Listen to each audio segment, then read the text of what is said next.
DCJ. Just want to follow up on Mr. Dodo, not the open-minded part. I just want to make sure, Mr. Mkabela, that we don't do you injustice. I've looked at the GCB paragraph 9.1 of the report. What it actually says is the candidate's judgments indicate that he has a good command of English and is able to communicate his thoughts both clearly and effectively. And then it says, unfortunately, some of his judgments contain spelling or grammatical errors, so you end up not knowing if it's spelling or grammar, or both, suggesting inadequate attention to proofreading. Now, I, speaking for myself, have read 3 of these judgments. I couldn't pick up, one of them actually is written with Judge Mayer, who's endorsed it as well, who's a senior judge. I couldn't actually pick up the grammar or the spelling or the proofreading mistake that they were talking about. When, especially to say riddled, when something is riddled, it means from beginning to end, it's full of these things. So, and then the problem I have with that is that it also doesn't say, it would be better for the GCB to actually say, this judgment contains the following spelling errors, then paragraph 2, paragraph 3, then we can go to those paragraphs and ask you meaningfully to explain. But it seems that it's a general complaint that basically you don't proofread your judgments. So maybe if you want to reflect on that, you can do that now. But I thought instead of us leaving this hanging, you should have a chance to attend to it. Yes, thank you, Commissioner. I also struggled to identify the particular judgment. I would also have wished to have been, that it would have been helpful if that particular judgment was mentioned. But the criticism that I don't proofread, it's not borne by the evidence, because otherwise all these judgments that I've attached will be replete with these grammatical errors that they are alluding to.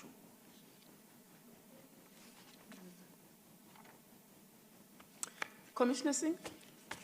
Thank you very much, Deputy Chief Justice, and good morning, Advocate Mkabela. Morning, Commissioner. I think when the DCJ asked you earlier on about your career and your work experience, I mean, it's here for us to read. But you are aware that we are on a public platform. The JSC is advertised widely. And we've got a number of journalists here. We have a number of aspiring law students, aspiring senior counsels, and judges as well. But I must say I'm truly inspired by where you started and where you are today.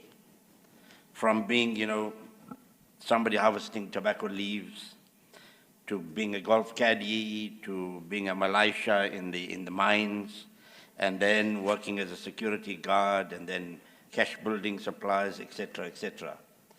I just want to know, for the benefit of the general public out there and these aspiring students that are here and also on the platform, what was it that triggered your passion in studying law and rising to the heights that you are at today?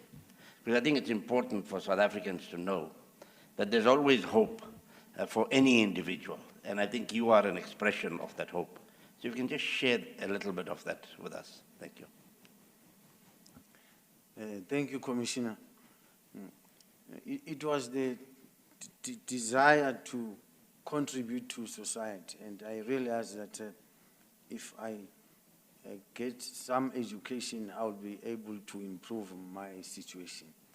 And it was also triggered by the poverty that I was born into. And I realized that to escape it, education was the key for me.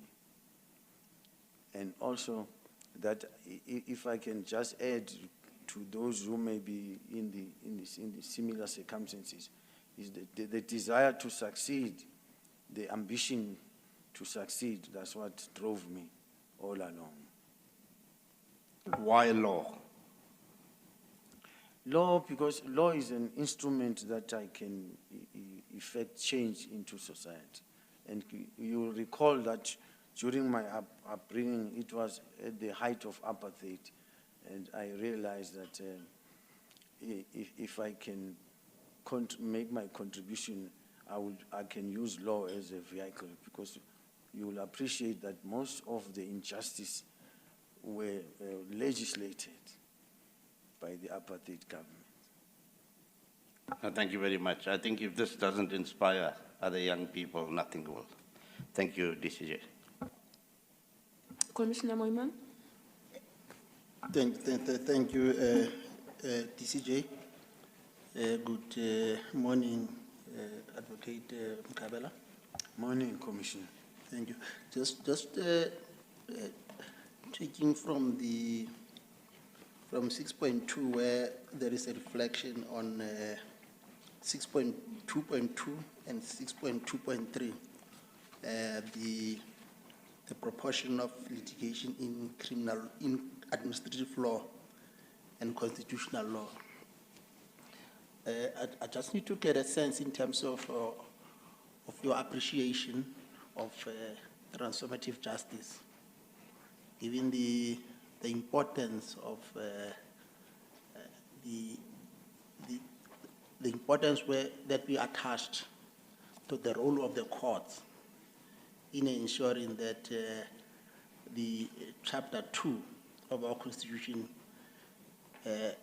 is much more realizable, particularly given the fact that there's been a number of cases where government was found wanting in terms of either the rule of law and also being found to have acted unconstitutionally by not taking the right decisions, which ultimately were set aside by a court of law. Can you just probably give us comfort in terms of your appreciation of transformative justice, because we expect more from the court in terms of remedying those situations where the government is found wanting? Thank you. Thank you, Commissioner. Commissioner, the starting point is that in this year, 2023, our constitutional jurisprudence has grown up since the inception of the Constitution. And there is vast case law dealing with the stamping of abuse of power attributed to the organ of state.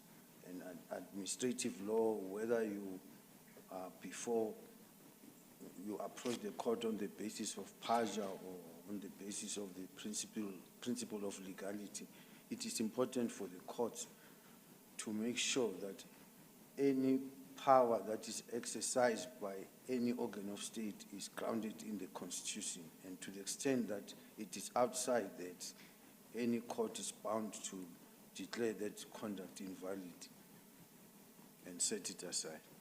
So I'm very alive to those dynamics, Commissioner.